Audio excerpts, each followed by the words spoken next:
Welcome to Train Signal. You are watching the video for Lab 4, creating login scripts, redirecting My Documents folder, and securing the desktop. There are three distinct parts of this video. In the first part, I will show you how to map network drives and create login scripts so that when users log on to the network, they already have the shares available to them as network drives. In the second part of the video, I will show you how to redirect the My Documents folder so that even though users save their work in the My Documents folder, it will actually appear on a network share. And last but not the least, I will show you how to control the user's desktop settings using group policy objects. The last part is the most fun, obviously. This is because now you can control exactly what a user can or cannot do on their computers. But let's get started with login scripts. Here is how a typical user would use a network without actually mapping drives. You will have a lot of resources shared on your network. So for a typical user to access the resource, they would have to navigate through network places and then go to the entire network, find if you have multiple types of networks as far as Microsoft networks and other networks, they would have to still find the right network. In our case, we have two networks. You may have several domains over here. Once they're in the right domain, in our case, we are in Ben and Brady. Then they'll have to go to the right server and over there locate the right share and then be able to access the resources that they would like to access. Too many steps for a user, they'll simply be unable to do this. In order to make this process much easier, what you want to do is the following. You would like to create what is known as a login script so that every time the user logs on, automatically they get drive mappings for the shares that they commonly used right over here under My Computer.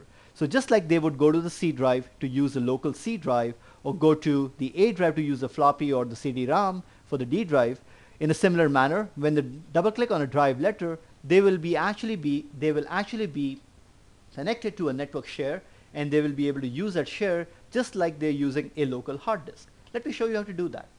I'm going to close this and let's go to the command prompt. So I'm going to click on run and I type cmd. I'm going to clear my screen and so that we are on the C prompt.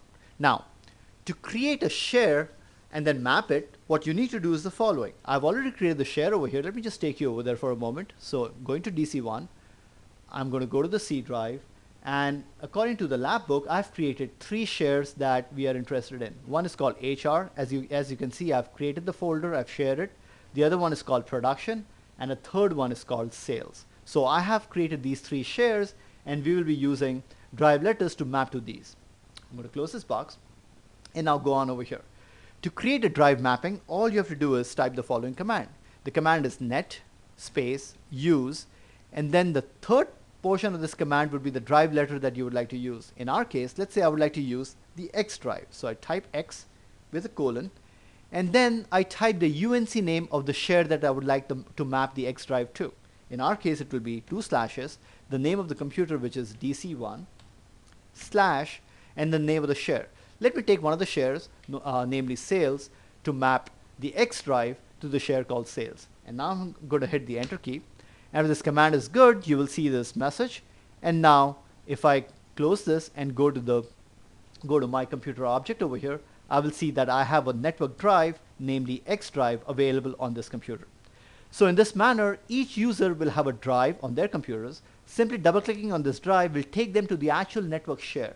As far as the user is concerned, they think they're using a local drive. However, the X drive is actually in a shared drive on the network. There's only one problem with this method, and the problem is the following. Let's say you have 100 users in your network. Are you going to go to each and every computer on the network and then type these commands, and then every time the user logs on, these commands will be vanished, so you'll have to do it all over again? Well, that would not be the most efficient method. It is for that reason that we create what is known as a login script, so that every time the user logs on, automatically the script is given to them. And better still, if you change the drive mapping from one share to another, those changes are given to the user automatically. All they have to do is log off, log back into the network, and they'll be able to see their new drive mappings. So let me show you how to do that.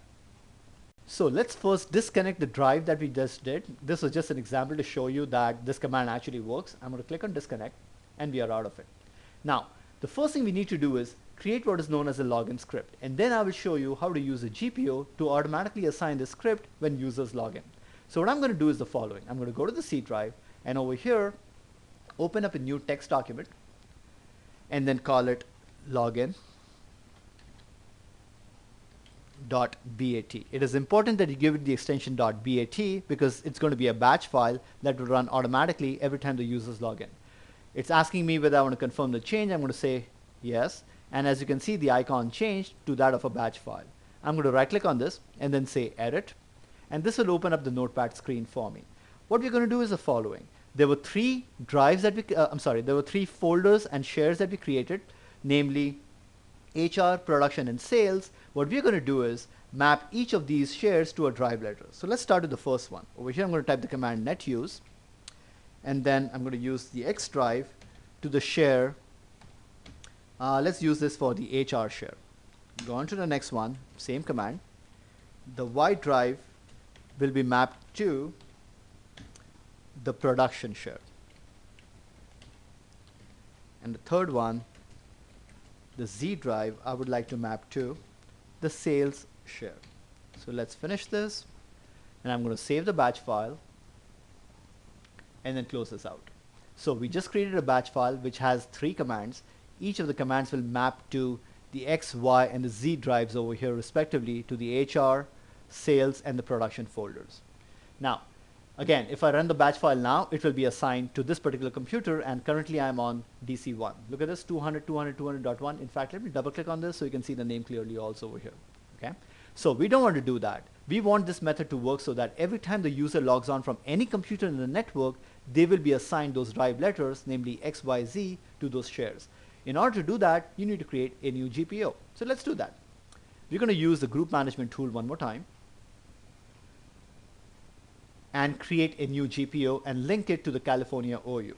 So you could link it to any OU and then make sure that you log in as a user in that OU. Just for convenience, I'm linking everything to the California OU, and I'm going to right click over here and accomplish both at the same time, create as well as link a GPO. So let's do that, and I'm going to call this GPO drive mapping. Click on the OK button. Now let's find a GPO. There we go. And then over here, we're going to edit it to make it run the batch file automatically. Now, this is a little tedious, but I'm going to walk you through this very carefully to make sure you understand this very well. There are 4 different scripts that you can run. When a computer starts, you can run a script. When a user logs in, you can run a script. When a user logs off, you can run a script. And when the computer shuts down, you can run a script. Let me show you where these different scripts can be run from, so that if you ever have to create a script for any of these situations, you're able to do so.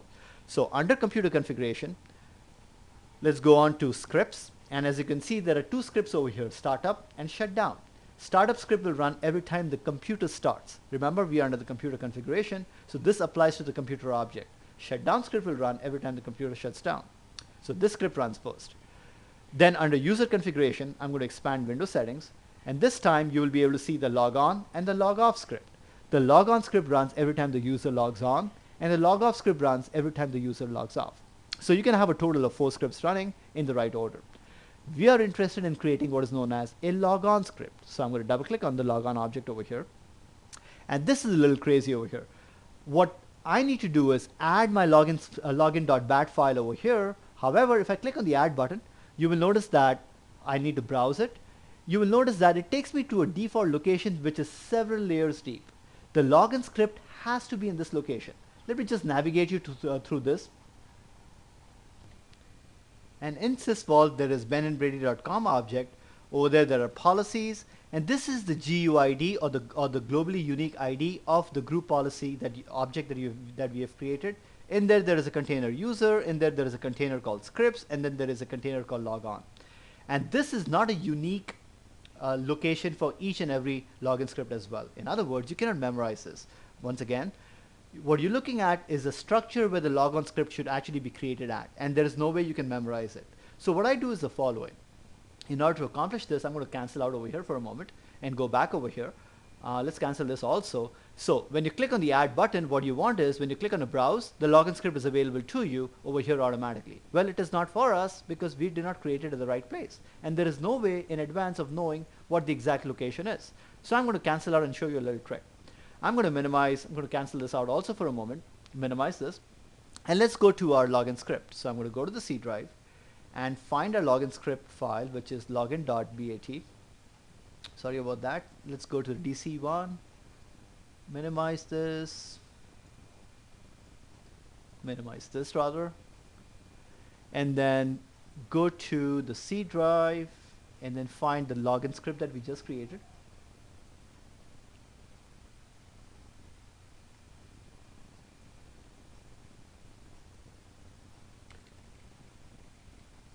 There we go, login.bat. I'm going to right click and say copy. Okay, so I'm going to copy it from here. Now it's in memory. So now what I'm going to do is go back to, let's close this. So I simply copied it from its original location. Now we will go back to our group policy management object, drive mapping. Let's redo this one more time. I'm going to click on edit to go back to editing this GPO. So let's go on to our logon script box one more time, log on, and then over here I'm going to click on show files because this opens up the location for me, and then over here I'm simply going to say edit and then paste. So I can paste it right over here in the screen. So just to summarize this, I know that this was a series of steps that I did very quickly. Let me show you what I did one more time. I need the login script to be in the right location. So all I did was I went to the C drive, copied it, click on show files, and then pasted it over here because this is the exact location where that file needs to be located at. Okay, now it is available. I can close this.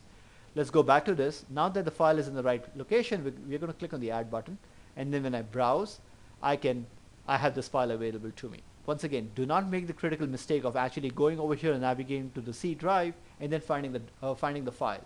You'll be able to find that file very easily. However, your login script will not work because the login script has to be at a certain location. I'm going to click on the open button, and then over here I'm going to click on OK one more time, apply OK, and we are done. Okay, so we just created a new group policy object known as drive mapping, and to that drive mapping we assigned the login script file that we just created. Once again, I'm going to close this, update our policies by going to start run and typing gp update. Policies are refreshed. Let's minimize this and let's check out this policy by logging in as J Smith. Actually, I forgot one more thing. Let's go back over here. Let's double check this. I created the group policy. Did I actually link it to the California OU? I'm not sure. Let's check it out. So let's go to the admin tools one more time.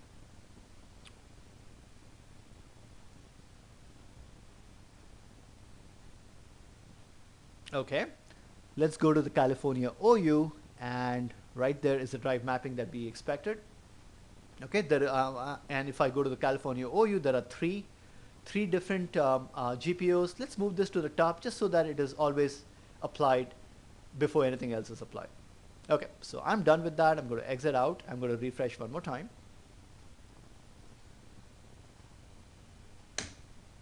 Okay, I think we're ready now. So let's log off and log back into client 1 as J Smith. Okay, type in the password here. Now let's see what happens when we log in. It should run the login script because we're logging onto the network. The GPO should apply. It should run a login script, and when I go to my computer, I should have the drive letters available to me. I don't know if you've noticed this in Windows XP.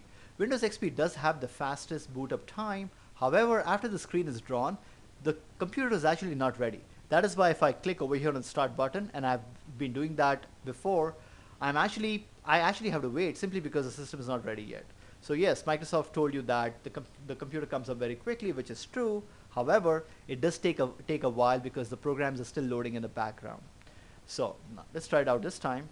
I'm going to go to my computer,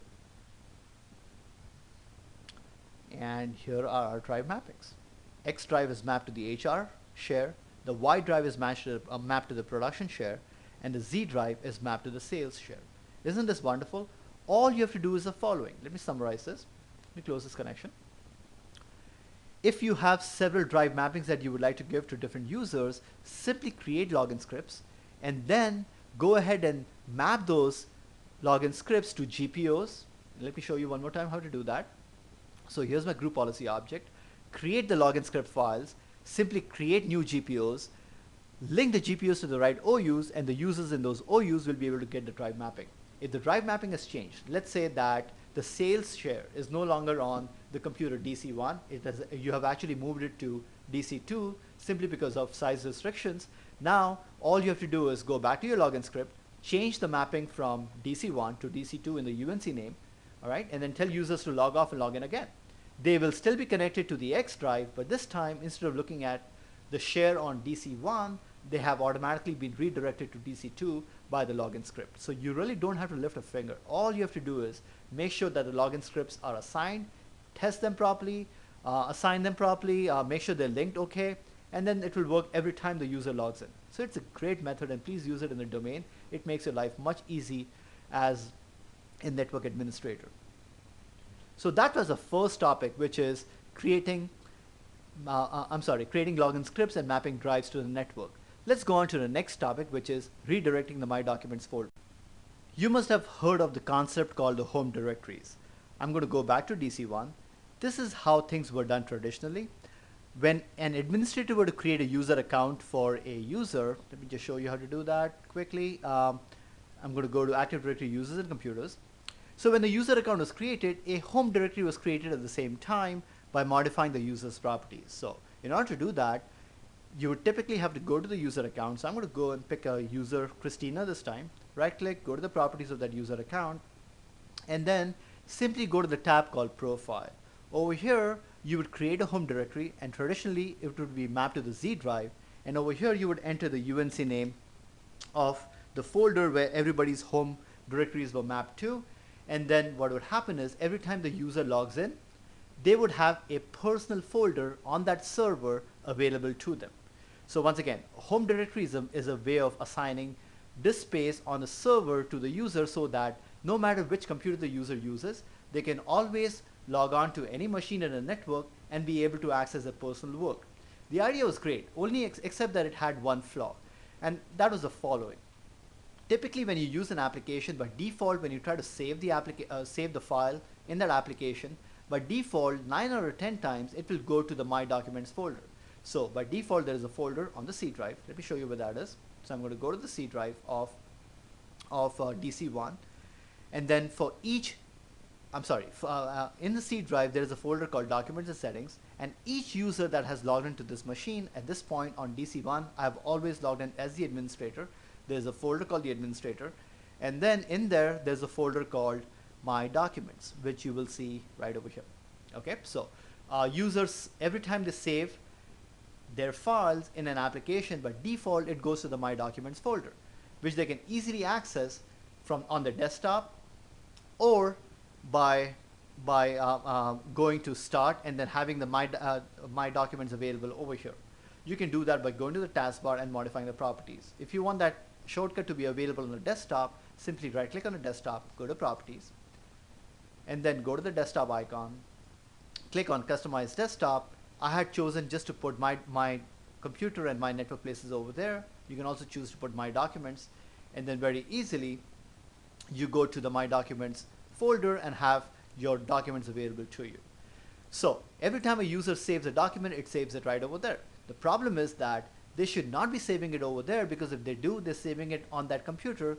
Like I showed you when I went to the C drive, it is actually being stored on the local hard drive of that computer. Now, if they were to go to a different machine and log in, they would be unable to look up their document. So it was better to create what is known as a folder redirection for My Documents. By default, I'm going to right click on My Documents and go to Properties. You will notice that this is the same path that I showed you before. By default, every time a file is saved in My Documents, it's going to the C drive under Documents and Settings in the Administrators folder. What you would like to do instead is the following. You would like to create a share on a central server and then make sure that all the user's My Documents items goes to that share.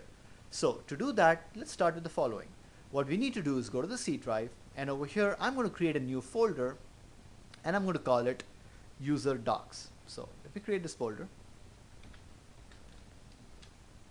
and I'm going to call it User Docs. I'm also going to share this folder so that it is available to everybody across the network. So here we go, sharing. Click on Apply. Now what I'm going to do is the following, and again you have to be careful when you do this, but for the purposes of this lab I'm going to open up the settings of this folder or the permissions of this folder so that we can easily create folders within it.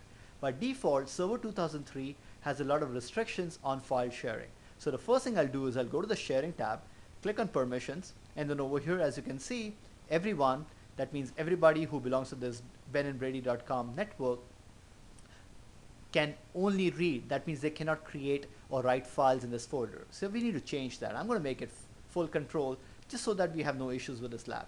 Typically in a network environment, you will click on add and add the right user or the group and give them the appropriate permissions. So I'm going to do that and then go on to the security tab.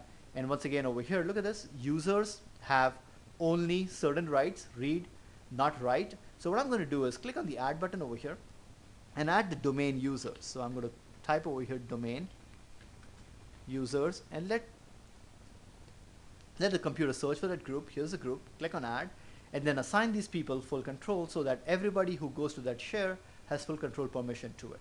Okay, so what I've done is created a share and make sure that the permissions are enough for this lab to go by smoothly. But in a typical environment, you will give the right permission to the right group or to the right user. So once the share is done, I'm going to close this box and create a GPO to do folder redirection. So let's do that. I'm going to click on Start, Admin Tools, and then go to Group Policy Management. And in there, we will be creating a new GPO. So I'm going to click on the GPO Objects link. And over here, we'll create a new GPO called My Docs. So I'm going to right click, New, call it My Docs. Click on the OK button. Okay, let's modify this GPO so that it does folder redirection. I'm going to right click on this GPO, edit it. The folder redirection is under user configuration under Windows. So expand the Windows settings and here we go, folder redirection. There are several types of folders you can redirect. The one that we are interested in is the My Documents folder. So I'm going to click on it and then let's right click on My Documents and click on Properties. This gives me the choice of redirecting it in several ways. By default, it is not configured. I'm going to click on a drop down box over here and here are the two choices. The first choice is basic, redirect everyone's folder to the same location. In other words, no matter who the user is, everybody's My Documents folder will be on the same server under the share user docs. Or you can say advanced, and this is very useful as well. What you can do over here is so that not one server has all the user files, you can select which group has access to which server, and then their personal files will be located in different servers. So for example, you can create a group called managers and the other group called secretaries, and a manager's files can go to the computer called DC1 and the secretary's files can go to the computer called DC2. You can do that by assigning different groups over here for different users, and then in that manner the right user will have their My Documents folder redirected to the right server. So for our purposes, we're going to select basic, and then over here we're going to leave this the way it is. Create a folder for each user under the root path, and I'm going to explain this to you in a moment. Under the root path over here, let's browse and let's find a location. One more time, do not go through the C drive. We need to pick it up as a drive mapping. So I'm going to go to entire network, navigate until I find Ben and Brady and then DC1, and let's find a share called user docs and click on the OK button. Now this is what's going to happen, and they show you this with an example. Under the folder user docs on the computer DC1, what will happen is each user that logs on, a folder will be created under their own name. So here's an example. If the user's name was Claire, when Claire logs on and has this GPO assigned to her, what will happen is a folder will be created under user docs called Claire. Under that, there will be a folder called My Documents, and Claire's documents will be stored in that folder. This folder is private to Claire. Only Claire and or the administrator can go to this folder and actually look up her documents. Another user such as Jay Smith cannot go under Claire's My Documents and look up her folder. So there is a good level of security right there. I'm going to click on Apply and finish this. So what we have done is created a new GPO and instructed the GPO to redirect My Documents. The next step is to actually assign this GPO or to link it. So let's do that again to the California OU. I'm going to right click on this, say link an existing GPO, pick up our GPO, which is My Docs, link to it, And then you know the routine by now. Let's push it up just to make sure that it is enforced before anybody else is for the purposes of this lab. Okay, so we are done with this. Let's close this box and then update or refresh our GPOs by clicking on GP update. Task is accomplished. I'm going to minimize this, and now it's time to test this GPO. So let's minimize all the screens and let's double click on client 1. So we log in as JSmith to client 1. There we go. Smith. Type in the password. Click on the OK button. And once the computer loads up, we will right click on My Documents and see where the documents will be stored. And we can actually save a file in WordPad and check it out to see that it's going to My Documents folder. So let this process finish. Like I told you before, it's a good idea to wait just a little bit longer so that all the programs in the background have been loaded before we check this out. Let's give it a shot. So right click on My Documents and then go to Properties, and there we go. On DC1, there's a share called User Docs that we created. A folder called JSmith was created automatically by the group policy, and in there's a folder called My Documents. Every time JSmith or Jill tries to save a file, by default it goes to My Documents folder, and then from there it is redirected to a network share. Let's try that. What I'm going to do is run WordPad and then just say hello over here, and then click on the save button just to show you. See, it goes in My Documents. Now the user thinks that they're saving in their own My Documents, so to speak. I'm going to type over here the word sample and click on the save button. It has been saved. In actuality, where has it gone? Well, let's check it out. This is client 1, so I'm going to close the screen and then go on to DC1, because that's where we had created the share. On there was a folder called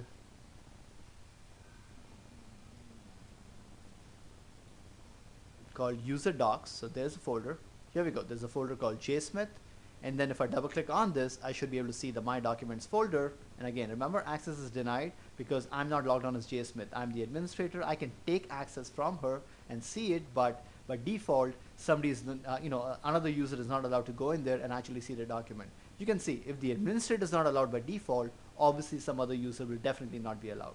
So I'm sure that makes the point very clear to you that not only are you sharing it on a central server, but there is security in place so that Jill's documents cannot be deleted or viewed by anybody else but Jill herself. Okay, so let's log off as Jill. I'm going to disconnect this session and go back to our document and see where we stand. So far, we have talked about login script. We also talked about redirecting the My Documents folder. These are two great methods of making sure that users' documents are available across the network no matter which computer they log in from. And the second advantage of doing this also is that if you're responsible for backups in your network, all you have to do is go to the appropriate share and back up those shares. By backing up those shares, you've backed up the personal files of just about every user in the network. The last topic of this lab would be creating custom desktop settings using group policy objects. You can use group policy objects to restrict access to users on their own desktop. Let me show you what I mean by that. I'm going to minimize this. Typically, when a user goes to the computer, they should be able to go to, click on Start, go to Control Panel, and be able to do most of the stuff that they are allowed to do based on their user settings. However, you have complete control over what they can or cannot do, or even what they can or cannot see on their desktop. For example, if you do not want them to see the Run button, you can take it away. If you want them to go to the Control Panel, however, in the Control Panel, you do not want them to go to, for example, the display, you can take that away. Within the display, I'm going to right click on the desktop over here, go to Properties to show you the display. I can disable just about every tab that I want to individually, or I can disable the entire display altogether. Or for that matter, I can disable their access to the control panel entirely. These are all desktop settings, or also known as security settings, that you can apply through a GPO. Let me show you how to do that. I'm going to minimize this, go back to our domain controller, and once again, I'm sure you have guessed it, we are going to create a new group policy object by going to the group policy management console. So let's do that. And I'm going to go back to our group policy objects node over here, right click, new, and then let's call this one desktop. So our new policy will be called a desktop policy. Let's go to the desktop policy now. And then we will put certain restrictions over here. I'm going to give you a brief tour of what are the different things that you can achieve from here, and then we'll pick up some typical settings that you may want to restrict in your networks. So by expanding the Windows settings under the user's configuration, you have several security settings available to you. If you go under security settings, you can restrict different software, you can put different software restrictions that you want. You can define them over here. You can put different public key policies and define them over here, which is not the scope of this lab, so I'm going to abort over here. We already talked about folder redirection. You can also go to Internet Explorer, maintenance, and then set up the different security and zone settings over here. What is most useful, however, is not under the Windows settings. It is under the administrative templates. So going over there, there are several different things that you can do. I'm going to give you a brief tour of what can be accomplished. Also, because there are so many settings, it is very important to understand where these settings are so you can find them very easily. So for example, under the node called Start Menu and Taskbar, when I click over here, any item that appears under the task menu will be available over there. Let me just reposition my screen to show you the standard view so that you can read this much better in this video. So I'm going to reposition this one more time. Now, all the items that belong to the start menu or the taskbar are available over here. As an example, here is one of the items. Remove My Documents icon from the start menu. So if you would like to remove My Documents from the start menu, you can very easily do that by by enabling this policy. In our case, what we're going to do is remove the Run button from the start menu. So I'm going to go to this item called Remove Run from the start menu, double click on it. By default, as you can see, this policy is not configured. To configure this policy, you have to enable it. I know some of these may be double negatives, but please try to understand that. Read the policy carefully. It says remove Run menu from the start menu. You have to enable this policy to actually remove the run. So let's click on the OK button over here, and we have activated this policy called Remove Run, and you will see the enabled part over here. In the next video, I'm going to show you how to generate reports out of group policies so that you don't have to go through each of these items to find out what has been enabled or disabled. You can actually get a nice report that will tell you exactly what is running and what is not running in your group policy object. So all the items that are available in the start menu over here and on the taskbar properties by right clicking over here and going to properties can be configured by going to this link and then finding the property from there. I would take some time to actually go through these so that you're familiar with what these properties are, so that in case you ever would like to apply it, you know that it's available. Let's go on to another one. Let's go to the desktop. I'm going to expand this. And then over here, let's find out something more interesting to do. How about this? Let's go to remove properties from my documents. In other words, this user would not be able to right click on my documents and actually see the properties over there. Okay, so I'm going to right click on this and then click on you can either right click or double click and then enable it. Let's do that. Let's do one more. Let's go to my computer icon on the desktop and again say remove my computer icon. I'm going to double click on that, so this person will not be able to see the my computer icon on the desktop.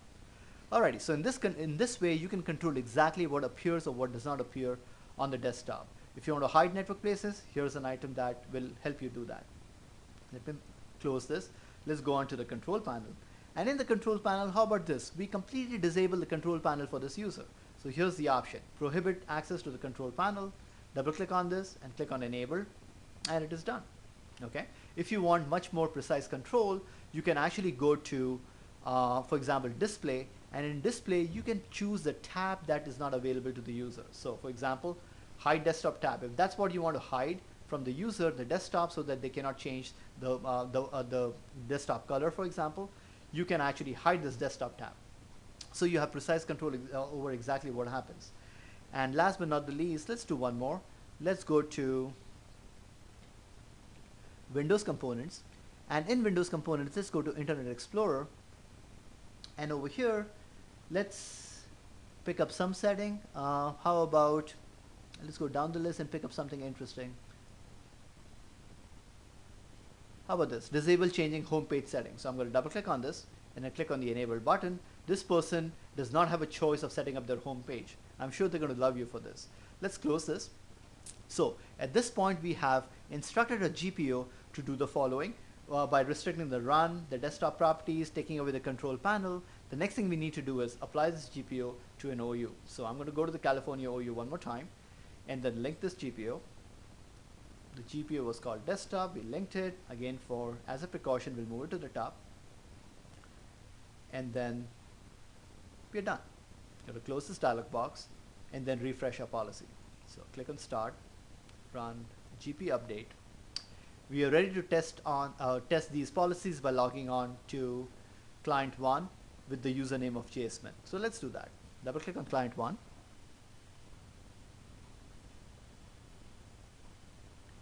I'm going to log in as JSmith. Type in the password. And let's see if our policy has been applied to restrict the settings that we set up.